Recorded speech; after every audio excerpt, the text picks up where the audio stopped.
यकीन कीजिए, आप अल्लाह ताला से अच्छी उम्मीद लगाइए, अल्लाह ताला आपके साथ वैसा ही करेंगे जैसा कि आप अल्लाह सुब्हानहू व तआला से उम्मीद लगाते हैं। सही बुखारी की हदीस में आता है, अल्लाह ताला कहते हैं कि मैं अपने बंदे के साथ उसके गुमान के मुताबिक। जब मेरा बंदा मुझसे उम्मीद छोड़ देता है तो बस फिर उसके साथ वही कुछ होता है जिसकी उम्मीद वो लगाए बैठा है। लेकिन जो शख्स आखिरी मौके तक, एंड तक मेरे साथ उम्मीद लगाता है, एंड तक मुझ पे भरोसा करता है, मुझ पे तवक्कल करता है, मुझ पे एतबार करता है, तो फिर अल्लाह ताला उसके साथ बिल्कुल उसी तरह पेश आते हैं जिस तरह की वो उम्मीद लगा रहा है। आइए हम सब भी अल्लाह सुब्हानहू व तआला से बहुत अच्छी उम्मीद लगाएं।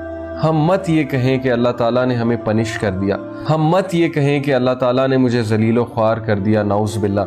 हम मत ये कहें कि अल्लाह ताला ने मुझे ये चीज़ क्यों नहीं दी, अल्लाह ताला ने मेरी तकदीर में यही कुछ लिखा है। हम कभी अपने अल्लाह पर शक ना करें। अल्लाह ताला इंसानों पर जुल्म नहीं करते, बेशक इंसान खुद अपने ऊपर जुल्म करता है। आइए अल्लाह ताला के आगे झुक जाएं। आइए हम भी याकूब अलैहिस्सलाम की तरह नहीं तो इतना सब्र तो दिखाएं कि अल्लाह ताला हमसे खुश हो जाए, इतना सब्र तो दिखाएं कि अल्लाह ताला को यकीन हो जाए कि मेरा बंदा मेरे बारे में अच्छा गुमान रखता है। आइए हम ये बात साबित करके दिखाएं और फिर देखिए हमारी ज़िंदगियों में कैसे तब्दीली आती है। देखिए